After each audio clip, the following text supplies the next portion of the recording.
The award-winning Netflix series had its fans glued to their screens as episodes of each season were released, and the series has not been for the faint-hearted. It has certain nightmarish scenes that are actually hard to forget.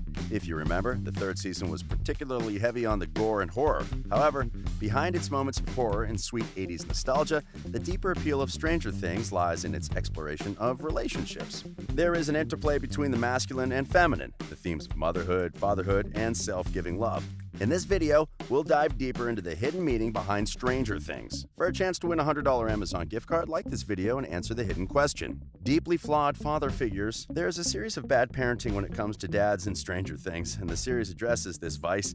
Will's dad is always absent, and he only shows interest in the fact that his son is missing when he only thinks he might be able to claim some financial compensation. Nancy and Mike's father, Mr. Wheeler, is very passive and openly disconnected from what is going on around him. At one point in a scene, Mr. Wheeler was asleep in an armchair as the action unfolds around him. Dr. Brenner, the scientist who separated Eleven from her mother at birth and raised the child in captivity, tells her to call him Papa.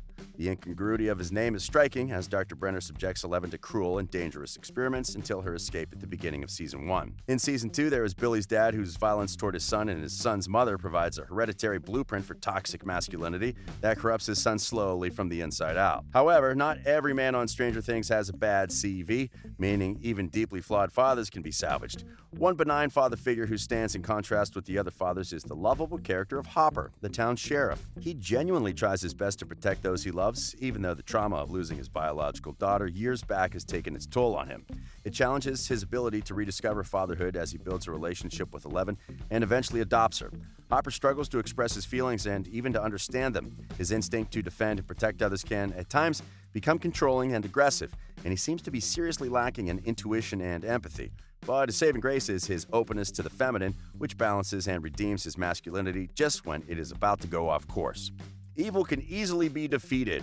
In Stranger Things, evil, as portrayed by the monster that the kids call the Mind Flayer, is seen as a destructive force that consumes with a never-ending appetite, seeking to absorb everything in its path into one amorphous mass. The fact that a group of kids and teenagers can resist and eventually outwit it, however powerful and terrifying it appears to be, suggests how childlike imagination and power of love and friendship are ultimately stronger forces than they normally seem. Nowhere is this more evident than in the scene near the end of Season 3. This is where two of the kids sing a duet from the never-ending story right when everything seems to be falling apart, and a giant monster chases a car full of kids down the road. In Season 2, when Will is possessed by the Mind Flayer, his inherently good nature enables him to resist the evil that is using his body and mind just enough to communicate with his loved ones. Billy's moment of redemption at the end of Season 3 confirms that no matter how irresistible the forces of darkness are, there was always an option to fight it. In this sense, Stranger Things can be read as an interesting commentary on our culture's blind participation in mindless mass consumption and the destruction of our environment and vulnerable human life. Study in love and relationships. Stranger Things is ultimately a study in love and relationships in all their messy brokenness and an exploration of the things that make us human. This in turn differentiates us from the forces of evil, portrayed in the series as coming from a place of utter coldness. The worst characters, ripe for harvesting by the forces of darkness, are all people who are essentially hard of heart in the first place. It is the spirit of childhood, shot through with hope and seemingly naive solidarity with the weak and the socially rejected, that wins out against the forces of destruction. Songs, geeky ingenuity, fireworks, and even a simple slingshot all prove to be weapons of David against a rather horrifying Goliath. Throughout the series, we see the best and worst sides of human nature. However, when masculine bravado and feminine insight work together in harmony, whether in individual characters or the balancing of the two forces within one character, the light prevails, and the true human heroism emerges. Reality and fiction. The series begins with four friends, Mike, Will, Dustin, and Lucas, playing Dungeons & Dragons. Mike, the dungeon master, sets up the premise of his friend's quest. He also sets up the premise of the entire series. While the boys are ultimately faced with the horrifying world of government mind control, their adventure is constantly compared to a Dungeons & Dragons quest. Will, the boy who gets abducted by the government, is the wizard of the party. The strength of wizards resides in their minds, as they are capable of magic and other paranormal things such as teleportation and telekinesis. In this sense, the dark, disturbing aims of the occult elite is directly contrasted with the innocence and playfulness of children. Essentially, the series creators are the dungeon masters taking the viewers on a 10-hour quest.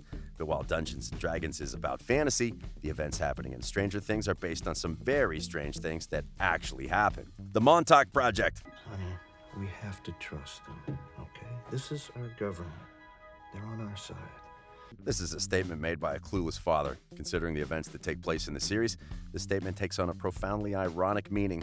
The story describes a shadow government that exists no matter who is in office, and it evolves entirely out of public view, partaking in programs, experiments, and missions that are completely beyond public knowledge while controlling the country's entire resources and networks. In Stranger Things, the main organizations named are the NSA, CIA, and the Energy Department. The actual U.S. Department of Energy is one of those large organizations that are massively funded by the federal government and operates a massive infrastructure all over the country.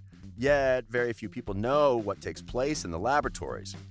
Stranger Things takes place in the fictional town of Hawkins, Indiana, where a national laboratory acts as an MK Ultra programming site. It's interesting to know that the series' original title was Montauk and that it was supposed to take place in Montauk, New York. Hey, for those who have done research on CIA mind control, this name definitely rings a bell. Montauk is the site of Camp Hero. It's the military base where the infamous and widely speculated Montauk Project took place. This project was a series of top-secret experiments in mind control, time travel, psychotronics, and the creation of black holes. The creators of Stranger Things were clearly inspired by the Montauk Project, but they ultimately chose to base the series in a fictional town in Indiana. While the location is different, the same shadow government is behind the action in Stranger Things. It also takes the necessary steps to cover its tracks. It spies on citizens, kills those who know too much, and making it look like suicide, fakes the death of abducted children, and hinders investigators digging for the truth. All too familiar, right? If you are totally clueless, check out our YouTube channel for an in-depth connection between Stranger Things and the MK Ultra Project and other top-secret government projects. The Upside Down and the Demogorgon. The intense and dangerous experiments at the National Laboratory engender the creation of a portal leading to the Upside Down, a dark, evil version of the world. The kids in this series compare it to the Veil of Shadows and Dungeons & Dragons.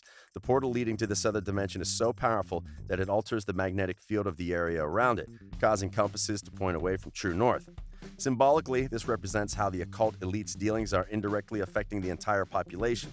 The actual world of MK Ultra taps into the metaphysical realm, the esoteric, and the occult, and not for benevolent purposes. It's proof that constant and intense drawing of power from dark forces ultimately unleashes byproducts, and these results affect the unsuspecting masses. In short, people lose their true north. In Stranger Things, the byproduct that emerges from the Upside Down is a faceless monster. A creature that the kids name Demogorgon. Although this monster is a pure science fiction fodder, it symbolically represents the beastly, monstrous side of the scientific experiments of the occult elite. When describing Demogorgon, the characters in the television series all say that it has no face. 11 and Nancy, the link. Although MK Ultra is a top-secret operation, the series implies that it has repercussions on the entire population. The gateway causes compasses to point away from true north, so maybe it does the same to moral compasses if you come to think of it. While 11 is a strange, enigmatic, and unique product of a fringe government experiment, Nancy is the exact opposite. She's a regular girl from an ordinary family living in a normal suburban neighborhood. However, both characters are linked through various scenes. The series mirrors Nancy's relationship with Steve, a guy who's kind of a jerk, pushy, and manipulative, with the plight of 11, an MK slave programmed by a handler.